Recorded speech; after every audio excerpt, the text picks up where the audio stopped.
welcome to my channel. Today we see about the minor disorder during pregnancy. Pregnancy मध्ये असे कोणकोणते disease आहेत किंवा डिसऑर्डर आहेत जे छोटे आहेत ते आपल्याला प्रेग्नन्सी दरम्यान होतात ते आपण आज या टॉपिक मध्ये बघणार आहे. Let's start. All the pregnant women suffer from the minor disorder during pregnancy. Pregnancy मध्ये असताना प्रत्येक प्रेग्नेंट वुमन सफर होत असते या मायनर डिसऑर्डर्स मधून. They are physiological unless it threatens the life of both mother and fetus.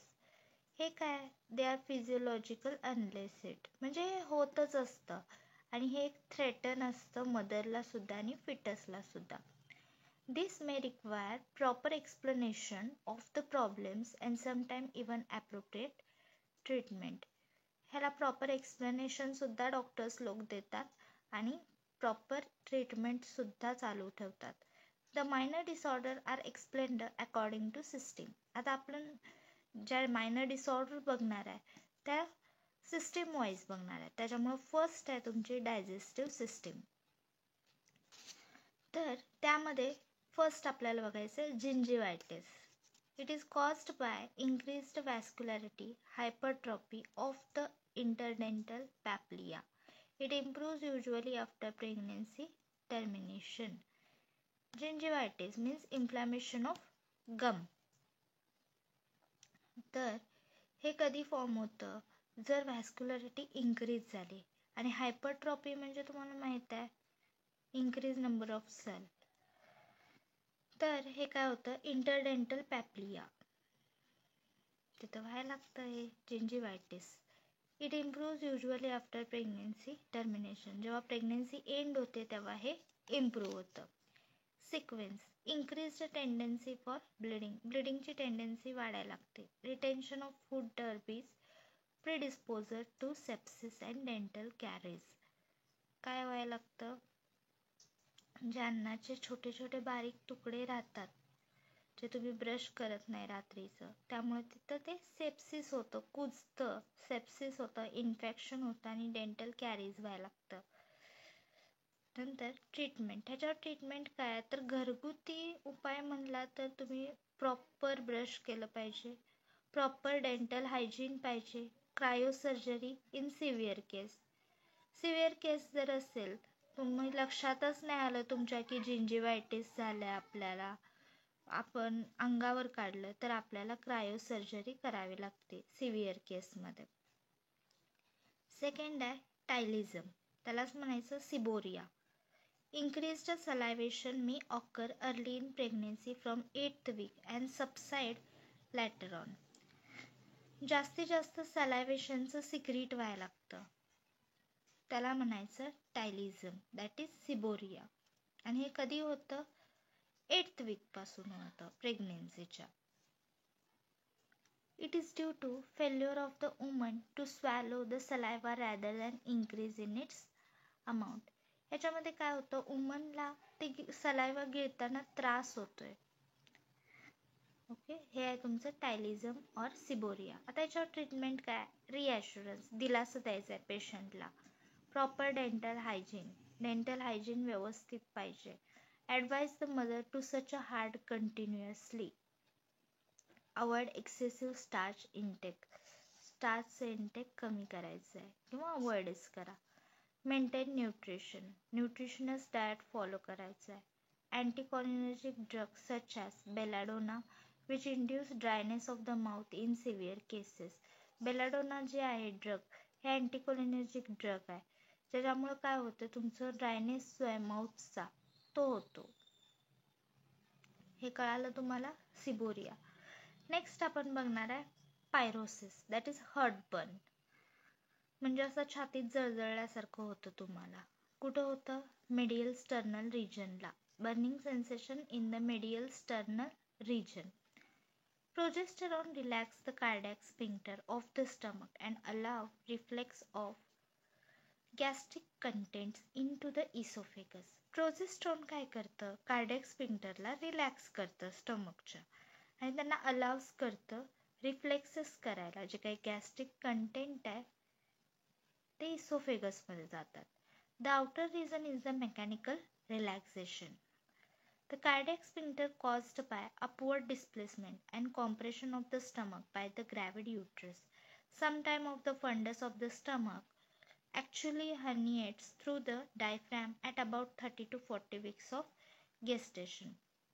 जेव्हा 30 ते 40 वीक्स जेव्हा होतात गेस्टेशनला, तेव्हा काय होतं, युट्रसचा आकार वाढायला लागतो आणि तो कुठे म्हणजे वाढून तो कुठं कुणाला टच होतो, स्टमकला. त्यामुळे स्टमकवर प्रेशर येते आणि जे काही गॅस्ट्रिक कंटेंट आहेत ते इसोफेगसमध्ये यायला लागतात.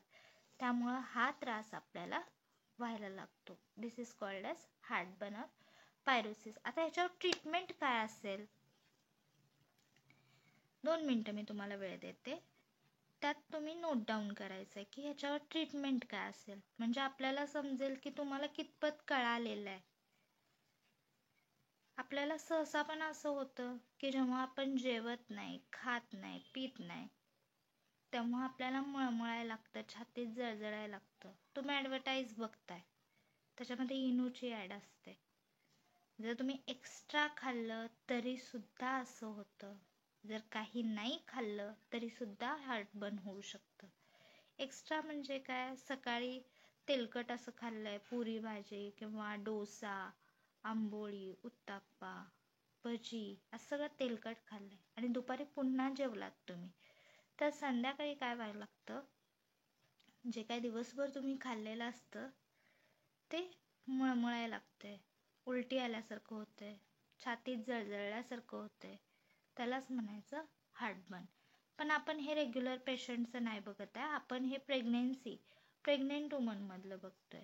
त्यामुळे जे काही ग्रॅव्हिड युट्रस आहे तुमचं, युट्रसमध्ये कोण आहे, मध्ये तुमचं बेबी आहे. बेबीची ग्रोथ जशी जशी वाढेल तसं तसं युट्रसचा साईज पण वाढणार आहे आणि युट्रसचा साईज वाढल्यावर बाकीच्या सिस्टीमला प्रॉब्लेम येणार आहे.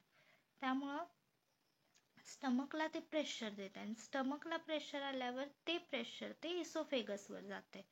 त्यामुळे जे काय गॅस्ट्रिक कंटेंट आहेत ते इसोफेगसमध्ये जातात आणि इसोफेगस काय करतं, बर्निंग सेन्सेशन फॉलो करतं. ओके, तर ह्याच्यावर ट्रीटमेंट आय होप तुम्ही लिहिलं असाल. तर आपण आता ट्रीटमेंट बघू. तर ट्रीटमेंटमध्ये आहे स्मॉल फ्रिक्वेंट मील तुम्ही घ्यायचं आहे, पण जास्त पण ओव्हर घ्यायचा नाही आहे किंवा जास्त पण थोडा घ्यायचा नाही आहे, तर मीडियम पाहिजे. स्मॉल फ्रिक्वेंट मील्स तुम्ही दिवसा 4 वेळा खा, पण थोडं थोडं खा. ओके. Avoid spicy food. जे काय तेलकट आहे ते टाळायचं आहे. तेलकट तिखट जे आहे ते टाळायचं आहे आपल्याला. जे काय बाहेरचे फूड्स आहेत ते टाळायचे आहेत. For example pizza, burger, fries, okay, किंवा चायनीज असेल. इट स्लोली अँड च्यू प्रॉपरली. स्लोली खा आणि व्यवस्थित चावून प्रॉपरली खा, म्हणजे काय होणार आहे, डायजेस्ट व्हायला लवकर हेल्प होईल. Avoid coffee, cigarette etcetera. Coffee avoid करायच्या कारण त्याच्यामध्ये कॅफेन असतं and cigarette is not healthy for health. Then drink and glass of fluid per day. तर ग्लास ऑफ फ्लुइड्स आपल्याला एक 5 लिटर तरी पाणी प्यावं लागतं दिवसातून. आता प्रेग्नेन्सीमध्ये मी असं म्हणणार नाही की बाबा तुम्हाला 5 लिटरच पाणी प्यायचं आहे. तर तुम्हाला जेव्हा जेव्हा तहान लागेल तेव्हा तेव्हा तुम्ही पाणी प्यायचं आहे. आणि जर तुम्हाला प्रॉब्लेम असेल की तहान लागलेली कळत नाही आहे किंवा पाणी पिऊ वाटत नाही आहे, तर त्यावेळी तुम्ही 2 तासातून 1 बॉटल तरी संपवायची आहे पाण्याची. ओके, त्यामुळे काय होणार आहे, हार्टबर्नला प्रॉब्लेम येणार नाही, हार्टबर्न तुम्हाला होणारच नाही. Then avoidance of bending over or lying flat. Take 2 pillows to propped up the head at bed time. पूर्ण लाईंग पोझिशनमध्ये झोपायचं नाही आहे. 2 पिलोज ठेवायचे आहेत हेडच्या खाली, जेणेकरून तुम्हाला उचमळणार नाही. अँटॅसिड्स घ्यायचे आहेत तुम्हाला, जेणेकरून तुम्हाला मळमळणार नाही. जे काही गॅस्ट्रिक कंटेंट आहे ते इसोफेगसमध्ये आल्यामुळे तुम्हाला हार्टबर्न फील होणार आहे, त्यामुळे तुम्हाला अँटॅसिड घ्यायचे आहेत. नेक्स्ट आहे नॉसिया, ओमेटिंग. सगळ्यात प्रेग्नेन्सीमध्ये आवडता डिसऑर्डर, म्हणजे आपला नाही, प्रेग्नेन्सीचा. It occurs about 4 to 16 weeks, also known as a morning sickness. तर ह्याला मॉर्निंग सिकनेस म्हणतात आणि हा कधीपासून सुरू होतोय? 4 ते 16 आठवड्यापासून. It could be related to physiological changes, आणि ह्याच्यामुळं काय होतं? फिजिओलॉजिकल चेंजेस व्हायला लागतात. increase the level of progesterone and may be a cause of increase the level of HCG. प्रोजेस्टेरॉनची लेवल आणि HCGची लेवल डायरेक्ट रिलेशन आहे. जर प्रोजेस्टेरॉनची लेवल वाढली तर HCGची वाढते, HCGची वाढली तर प्रोजेस्टेरॉनची वाढते. It is called as a direct relation between progesterone and HCG, human chorionic gonadotropic hormone. त्याच्यावर ट्रीटमेंट काय आहे? नॉझिया, वॉमिटिंग. तर फर्स्ट जे आहे आपलं ते आपण स्पायसी फूड अवॉइड करणार आहे. Second, avoid odour that cause nausea. आता प्रत्येकाचं वेगळं असतं. फोडणीचा वास आवडत नाही कुणाला, किंवा अगरबत्तीचा वास आवडत नाही, किंवा मळमळल्यासारखं होतं, उचमळल्यासारखं होतं. तर हे जे ओडर आहेत ते अवॉइड करायचं आहे. Eat and small frequent meal. Small frequent meal घ्यायचं आहे. Eat food rich in carbohydrate. Carbohydrate ज्याच्यामध्ये जास्त आहे ते घ्यायचं आहे आपल्याला. Drink fluid between the meal but avoid with meal. Fluid म्हणजे जे काय पाणी तुम्ही पिताय ते जेवत जेवत प्या, पण थोडं थोडं प्यायचं आहे. जर ठसका वगैरे लागत असेल तर प्या, किंवा जेवण झाल्यानंतर 1 तासाभरानं प्या, पण सारखं सारखं पाणी प्यायचं नाही. ओके, किंवा जेवायच्या आधी प्यायचं नाही. त्यामुळे काय होतं? जेवण जाणार नाही, परत तुम्हाला ॲसिडिटीचा प्रॉब्लेम होणार. Advise to move the limbs for few minute before getting out of bed and take some biscuits or dry toast before raising from the bed. थोडंसं पाय हलके करायचे आहेत, मोकळे करायचे आहेत बेडला जाण्याआधी. झोपायच्या आधी आपण कसं करतोय? सोफ्यावरती मोबाईल बघत बसतोय 2-4 तासभर, आणि मग झोपायची वेळ झाली की तिथून उठणार आणि बेडवर जाणार. तर असं केल्यानं काय होतंय? चक्कर येण्याचे चान्सेस असतात. त्यामुळे आपण काय करायचं? थोडंसं पाय मोकळे करून घ्यायचे, थोडे बिस्किट आणि ड्राय टोस्ट घ्यायच्यात बेडला जाण्याच्या आधी, आणि मग बेडला जायचं. त्यामुळे काय होणार नाही? तुमचं नॉसिया, वॉमिटिंग होणार नाही, तुम्हाला पित्त खवळणार नाही तुमचं. त्याचबरोबर आपल्याला फॅटी ॲसिड फूड्स किंवा लिक्विड्स एम्प्टी स्टमक घ्यायचं नाही आहे. Maintain good posture. व्यवस्थित पोश्चरमध्ये आपल्याला बसायचं आहे. असं वाकडं तिकडं बसणं, किंवा जेवताना व्यवस्थित न बसणं, सोफ्यावर झोपून जेवणं, इट्स नॉट गुड हॅबिट. हे तुमचं नॉसिया, वॉमिटिंगची ट्रीटमेंट झाली. नेक्स्ट बघायचं आपल्याला कॉन्स्टिपेशन.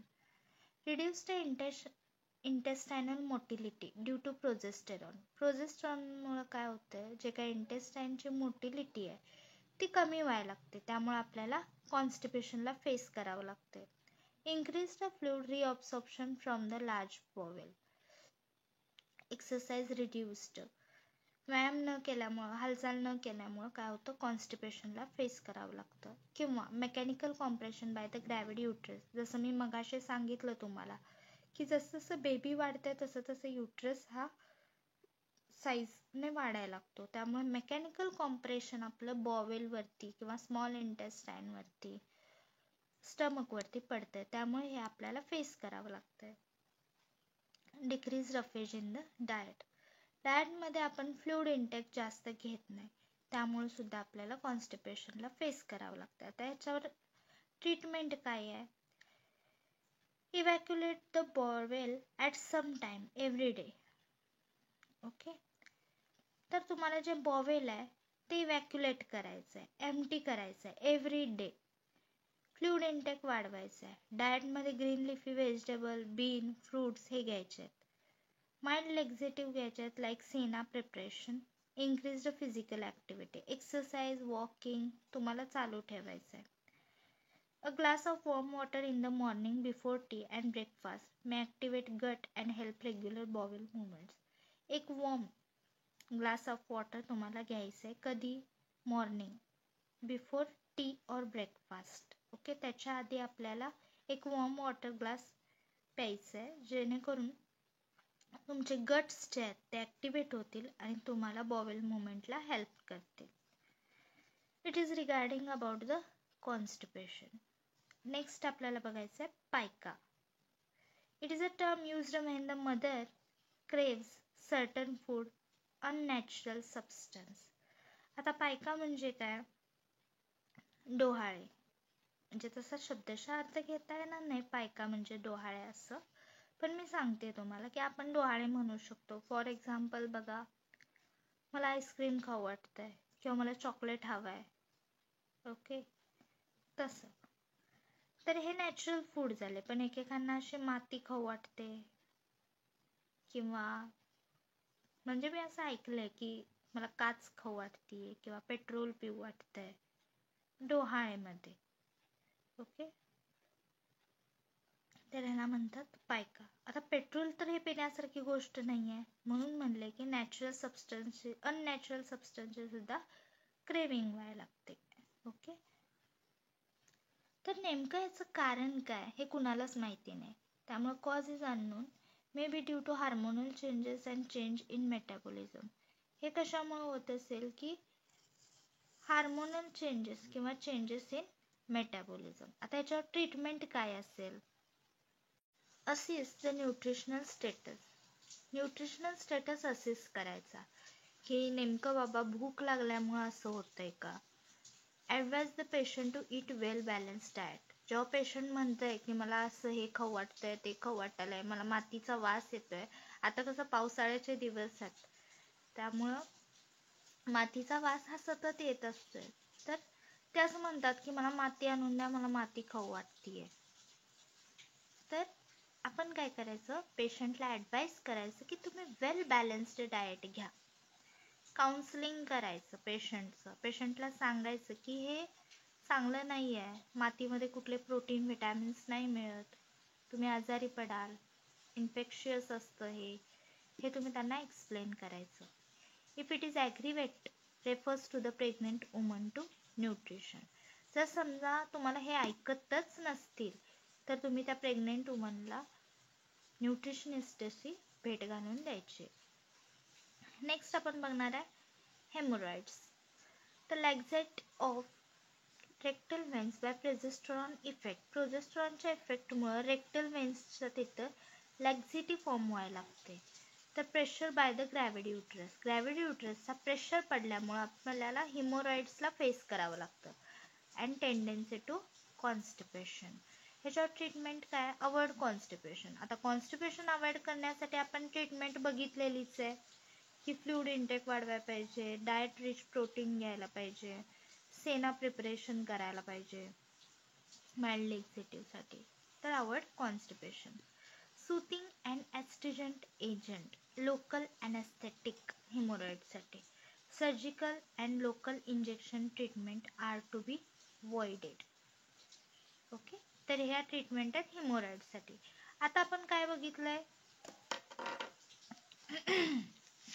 सॉरी,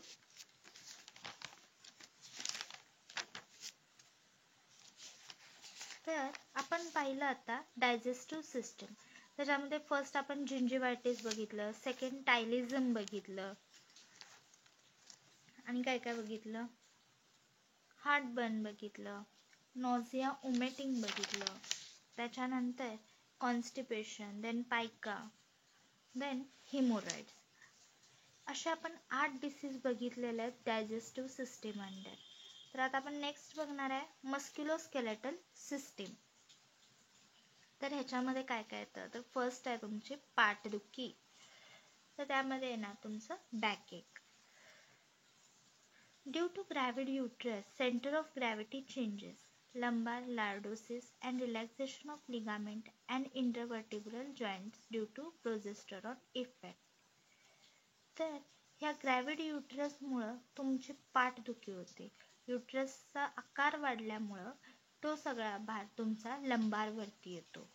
त्यामुळे जे काही लिगामेंट्स आहेत त्याचे रिलॅक्सेशनला थोडासा प्रॉब्लेम येतो. त्यामुळे intervertebral joints due to progesterone effect, आणि त्या इफेक्टमुळं प्रोजेस्टेरॉनच्या इफेक्टमुळे तुमच्या इंटरव्हर्टिब्रल जॉईंट्स आणि लिगामेंट्सचा रिलॅक्सेशन भेटत नाही, प्रेशर येतं ग्रॅव्हिड युट्रसचं, त्यामुळे तुम्हाला पाठदुखीला फेस करावं लागतं. आता यावर ट्रीटमेंट काय आहे?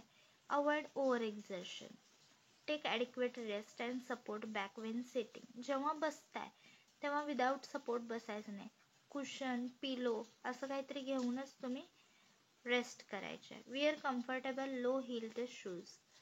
आता ट्रेंडिंग चालू आहे की हिल्स सुद्धा घालतात प्रेग्नेंट लेडीज, पण हिल्स न घालता तुम्ही फ्लॅट शूज कम्फर्टेबल जे असेल तुम्ही ते वापरू शकता. आता तुम्ही म्हणाल की आम्हाला हिल्सच कम्फर्टेबल आहेत, पण नाही, हिल्स घातल्यामुळे काय होतं, तुमचा बॅलन्स सुद्धा बिघडू शकतो and it's harmful to your baby also. Take adequate calcium supplement. Calcium supplement घ्यायचे. काय होतं की हाडांची मजबूती सुद्धा गरजेचे आहे आपल्याला, त्यामुळे कॅल्शियमची कमतरता असेल त्यामुळे बॅकएक होत असेल की दुसऱ्या बाजूचा पण विचार करावा लागतो. Then regular daily exercise regularly करा. मसाज द बॅक, तुमच्या बॅकला मसाज द्या. हे झाले ट्रीटमेंट. नेक्स्ट आहे लेग क्रॅम्प्स. कसं आहे, पायामध्ये गोळे यायला लागतात. Sustain the involuntary painful contraction usually affecting the calf and personal muscles may occur in the second half of pregnancy, particularly at night. कसं होतं, एक एकदा रात्रीच्या वेळी इनव्हॉलंटरी पेनफुल कॉन्ट्रॅक्शन व्हायला लागतं काल्फला, म्हणजे तुमच्या ज्या पोटरी आहेत तिथं काय व्हायला लागतं, इनव्हॉलंटरी अनैच्छिक असं पेनफुल कोणतरी पाय ओढते, गोळा येतोय पायात असं वाटायला लागतं तुम्हाला, त्याला म्हणायचं लेग क्रॅम्प्स.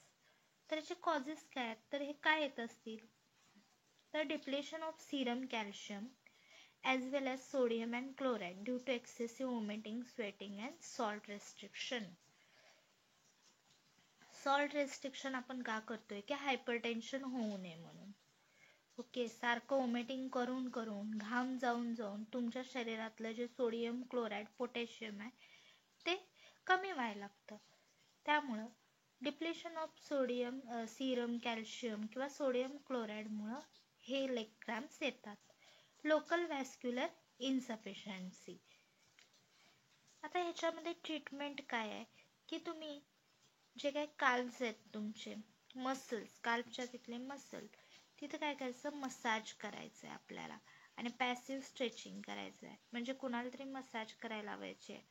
कॅल्शियम ग्लुकोनेट आणि विटॅमिन थायमिन 30 mg डेली द्यायचं आहे.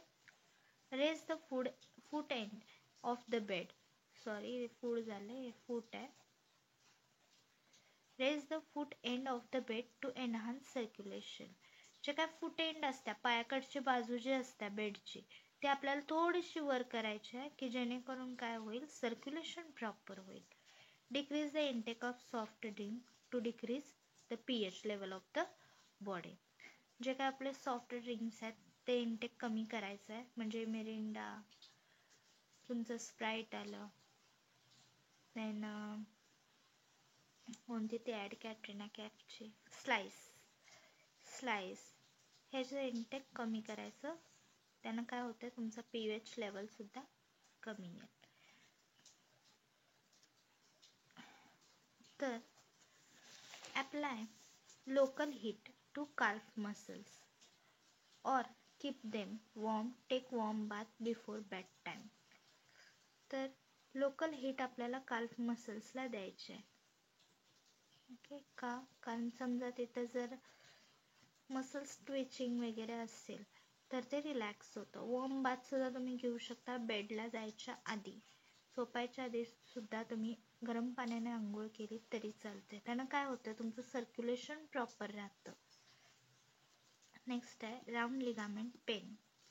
Spasm of round ligament due to sudden movement may cause sudden sharp momentary pain over the groin.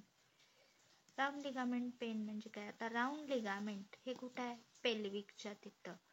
तर बघा, स्पाझम ऑफ राउंड लिगामेंट कशामुळे होणार आहे, due to sudden movement may cause sudden sharp momentary pain over the groin. Groin region म्हणजे तुमच्या जांघेच्या तिथं एक sharp pointed pen व्हायला लागतं. ओके, त्याला म्हणायचं round ligament pen.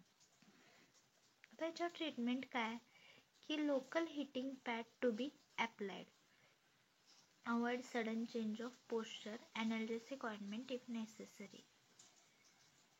Local heat pad apply करायचं आहे. सडन चेंज ऑफ पोस्चर, आपण पटकन उठतो झोपून उठल्यानंतर, किंवा आपल्याला अलार्म वाजलं की सवय असते पटकन उठायचं आणि धडधड आवरायचं, पण असं करायचं नाही. एनाल्जेसिक ऑइंटमेंट द्यायचं जर गरज असेल तर. तर हे आपण 3 डिसऑर्डर्स बघितले आहेत मस्क्युलोस्केलेटनमध्ये. त्याच्यात फर्स्ट आपण बघितलं बॅक एक, सेकंड बघितलं लेग क्रॅम्प, आणि थर्ड आपण बघितलं round ligament pain. It is all about musculoskeletal system. The next is the genitourinary system. ह्याच्यामध्ये फर्स्ट आहे फ्रिक्वेंट ऑफ युरिनेशन. तर वॉशरूमला फ्रिक्वेंटली होतं, सारखं सारखं होतं. तर ते का? Due to reduction of bladder capacity through the pressure of the uterus on the bladder. ब्लॅडरवरती तुमचं ह्यूज असा युट्रसचं प्रेशर पडल्यामुळं ब्लॅडरची जी कॅपॅसिटी आहे धरून ठेवण्याची, होल्ड करण्याची, ती काय व्हायला लागते? कमी व्हायला लागते. त्यामुळे तुम्हाला सारखं युरिनला आले असं वाटतंय. Compression of the bladder by the presenting part in third trimester, आणि हे थर्ड ट्रायमिस्टरमध्ये जास्त दिसून येतं. ह्याच्यावर ट्रीटमेंट काय? Advise the mother to maintain hydration during day time but to reduce fluid intake in the evening time. Advise करायचं मदरला की सारखं वॉशरूमला होतंय म्हणून पाणी प्यायचं नाही किंवा होल्ड डाऊन करून राहायचं, तर हे असं करू नका रिटेन करणं. तर तुम्ही डे टाईमला हायड्रेटेड राहा, पण इव्हिनिंग टाईमला ते थोडं कमी करा, जेणेकरून रात्रीची वेळ असते, तोल जाऊ शकतो, कुणी नसते आपल्याला सपोर्ट द्यायला, त्यामुळे इव्हिनिंग टाईममध्ये ते टाळायचं. टी कॉफीचं जे इंटेक आहे ते कमी ठेवायचं. Advise to the exercise to strengthen the pelvic floor muscle which will decrease the urinary leakage. Advise करायचं मदरला की पेल्विक फ्लोअर मसल्सच्या एक्सरसाइज करत राहा, जेणेकरून तुमचं युरिनरी लिकेज डिक्रीज होईल. नेक्स्ट आहे तुमचं leucorrhoea. This is a term used for the increased white non irritant vaginal discharge in pregnancy. प्रेग्नन्सीमध्ये काय व्हायला लागतं, एक white discharge, vaginal discharge increase व्हायला लागतो, जो नॉन इरिटंट आहे. त्याचा काहीच उपयोग नाही, ते काहीच करत नाही, पण तरीही एक मदरला भीती वाटत असते की हे काय आहे बाबा, काही इन्फेक्शन तर नाही ना झालं. त्यामुळे आपण पेशंटला सांगून टाकायचं की हे नॉन इरिटंट वजायनल डिस्चार्ज आहे, जो प्रेग्नन्सीमध्ये होतो आणि it's the normal. Due to increased production of cervical mucus caused by the estrogen also play role. काय व्हायला लागतं की सर्वायकल म्युकसचं काय व्हायला लागतं, प्रोडक्शन इन्क्रीज व्हायला लागतं, त्यामुळे इस्ट्रोजन सुद्धा चांगला प्ले रोल करतो. म्हणजे it's helpful to decrease the cervical mucus and also may be due to increase the vascularity, आणि वॅस्क्युलॅरिटी सुद्धा ते इन्क्रीज करतं. आता त्याच्यावर ट्रीटमेंट काय ल्युकोरियावर?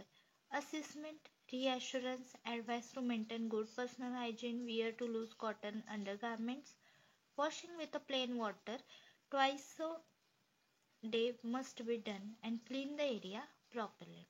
It's a very simple treatment and you must follow it. Okay, तर पहिला असेस करायचं आहे की बाबा व्हाईट डिस्चार्ज आहे का रेड डिस्चार्ज आहे. रिॲश्युरन्स, दिलासा द्यायचा आहे की काहीही होणार नाही, इट्स अ नॉर्मल. पेशंटला ॲडवाइस करायचं की तुमचं जे पर्सनल हायजीन आहे ते मेंटेन ठेवा. त्यांना सांगायचं की लूज कॉटन अंडरगार्मेंट विअर करायचे, it's no tight and no loose. Then washing with plain वॉटरनं वॉश आउट करायचं आहे twice a day and it must be done and clean the area properly. जो काय vaginal area आहे तो clean properly. This is the treatment of leukorrhea.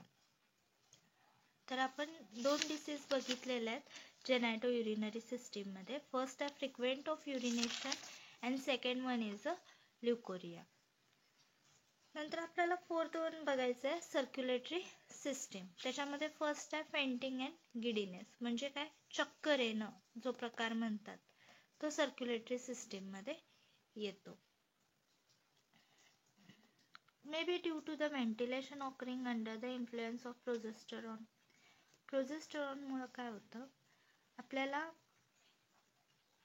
असं म्हणजे चक्कर आल्यासारखी होते, म्हणजे असं अंधारी येते डोळ्याला प्रोजेस्टेरॉनच्या डोसमुळे. त्यामुळे मे बी हे फेंटिंग अँड गिडीनेस होतं. Later in pregnancy marker may feel faint while lying flat on her back because the weight of gravity uterus provides pressure on the inferior vena cava and flows the return of blood to the heart, that is supine hypotension syndrome. तर काय होतं, जे काय आता gravity uterus म्हणजे युटरसची जी size वाढलेली आहे, कारण फिटसची सुद्धा साईज वाढलेली आहे, त्यामुळे युटरसची सुद्धा साईज वाढणार आहे.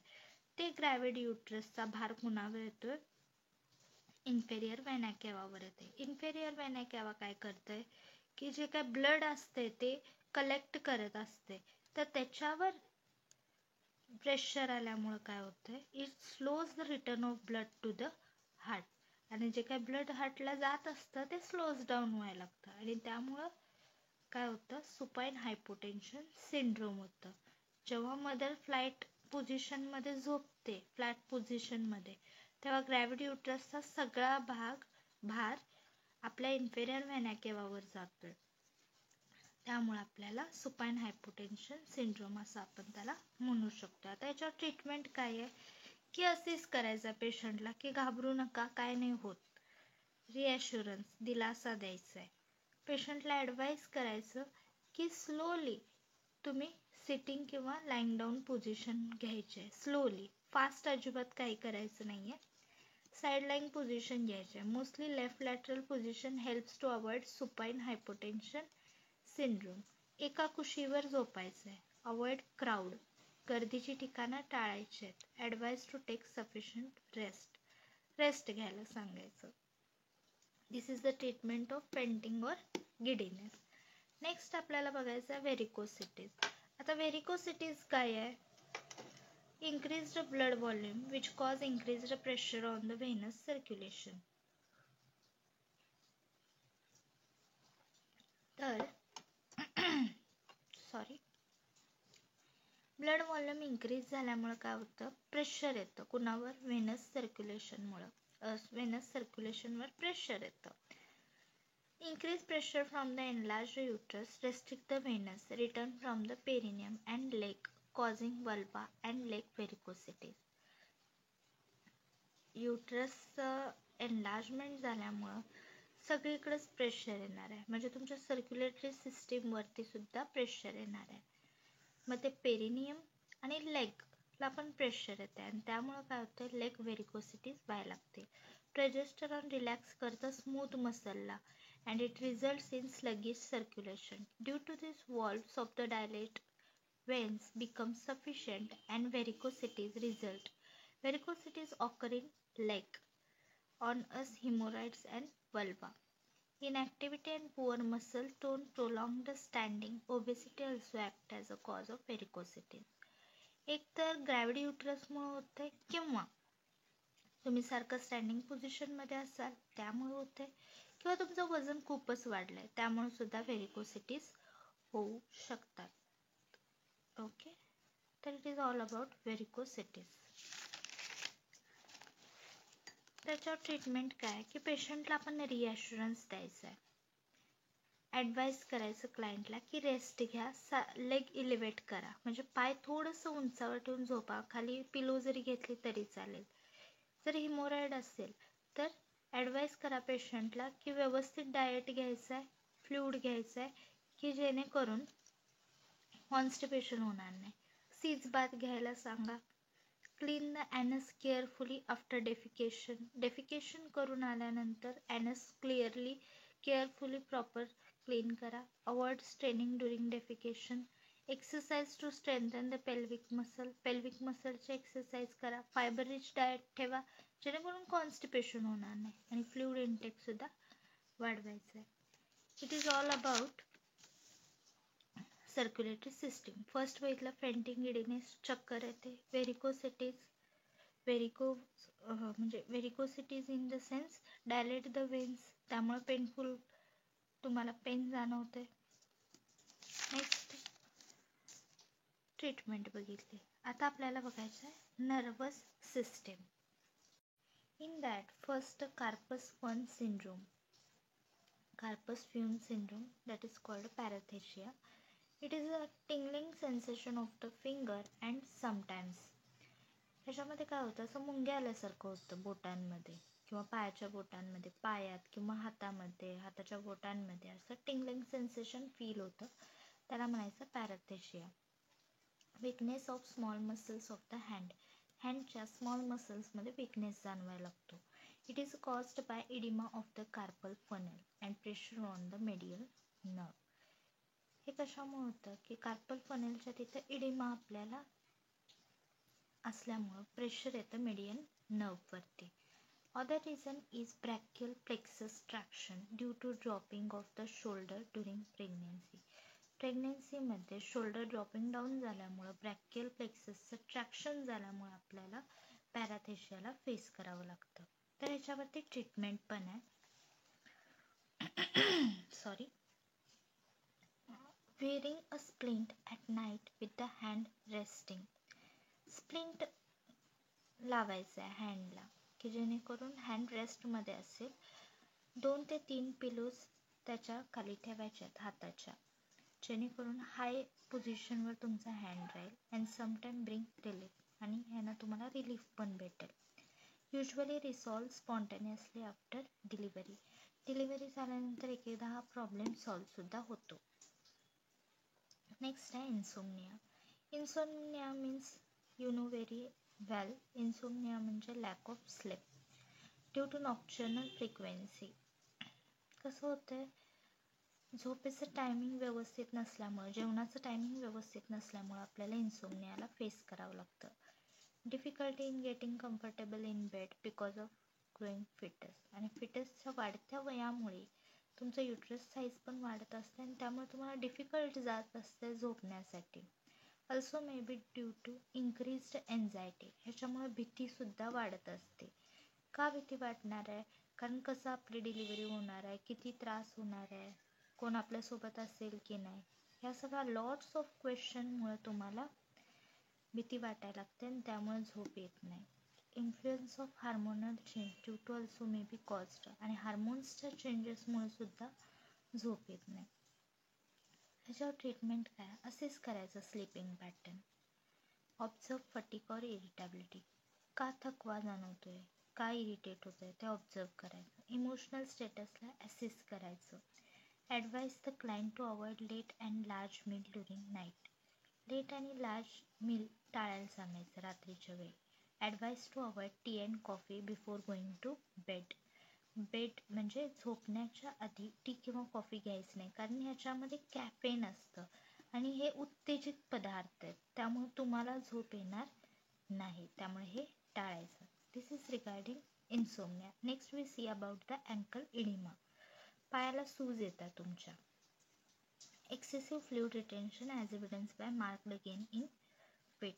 कसं आहे, वेट वाढलं तर पायाला अचानकपणे सूज येते. त्याच्यामुळे काय होतं, increase sodium and water retention due to increase the sodium intake. Sodium intake तुम्ही जास्त घेतल्यामुळे सोडियम आणि वॉटरचं रिटेन्शन होतं, त्यामुळे सुद्धा इडिमा होतो. Compression of pelvic vein and lymphatic at the pelvic brim by enlarge gravid uterus. Gravid uterus enlarge झाल्यामुळे काय होतं, पेल्विक व्हेन आणि लिम्फॅटिक पेल्विक ब्रेनला कॉम्प्रेस करतं. ओके, तर त्यामुळं अँकल इडिमा होऊ शकतो. सॉरी. ट्रीटमेंट काय आहे त्याच्यावरती, की रिॲश्युरन्स, दिलासा द्यायचा आहे पेशंटला. ॲडवाईस करायचं की रेस्ट घ्या, तुम्हाला गरज आहे. पाय सुजल्यामुळं काय करायचं, 2-3 पिलोज त्यांच्या पायाखाली द्यायच्या. पाय इलिव्हेट करायला सांगायचं, म्हणजे थोडासा वरती घ्यायला सांगायचं. उशीवर ठेवून झोपायला सांगायचं. का, कारण ब्लड सर्क्युलेशन प्रॉपर होईल आणि इडिमा तुमचा नाहीसा होईल. Restrict intake of sodium. सोडियमचं इंटेक बंद करायला लावायचं, कारण कसं आहे, सोडियम आणि वॉटर रिटेन्शन झाल्यामुळं it is one of the cause of ankle oedema. It doesn't disappear. If doesn't disappear, rule out for sign symptom of PIH, anemia with hypoproteinemia etc. जर समजा हे डिसॅपियर झालं नाही, then we check out the sign and symptom of PIH, that is pregnancy induced hypertension or anemia with hypoproteinemia etc. This is the ankle edema. Next we see about the breast fullness and tingling sensation caused due to increased fat deposition, that is estrogen. Estrogen, it is nothing but a hormone and it increased in fat deposition, so it caused breast fullness or tingling sensation, increased vascular supply. Okay, तर फॅटचं deposition increase झाल्यामुळं breast fullness होतं किंवा मुंग्या यायला लागतात, vascular supply increase व्हायला लागतो. Treatment काय यावर, की असिस्ट करायचं आहे पेशंटला, रिॲश्युअर करायचं आहे की fullness will continue throughout the pregnancy but tenderness usually solve after first trimester. तुम्ही पेशंटला दिलासा द्यायचा आहे की हे जे फुलनेस आहे, तुमचं वजन वाढणं आहे, हे सगळं प्रेग्नेन्सीमध्ये राहणारच आहे, फक्त जो काय टेंडरनेस आहे तो फर्स्ट ट्रायमिस्टर पासून नाहीसा होतोय. Pressure on the breast, avoid pressure on the breast. ब्रेस्टवर जे काय प्रेशर आहे ते अवॉइड करायचं. Proper clothing, no tight garments. Cloth तुमचे प्रॉपर असले पाहिजे, टाईट गारमेंट्स नको आहेत. Regular self breast examination to know the lymph or tumor in the breast. Okay, so the self breast examination is necessary every day. It is regarding about nervous system. First we see Karpus Fuhn syndrome, that is parathesia. Second, insomnia. Third is a ankle edema, and fourth one is a breast fullness and tingling sensation. Next we see seventh system, that is respiratory system. In that first we see about the dyspnea. Dyspnea, it may occur early in pregnancy due to hyperventilation caused by progesterone. Progesterone मुळे काय होतं, हायपरव्हेंटिलेशन होतं, त्यामुळे डिस्नियाला आपल्याला face करावं लागतं. Late in pregnancy it occurs due to pressure on the diaphragm by the pregnant uterus. Pregnant uterus काय होतं, प्रेशर येतं डायफ्रॅमवरती, त्यामुळे आपल्याला श्वास घ्यायला प्रॉब्लेम होतो and it face to dyspnoea.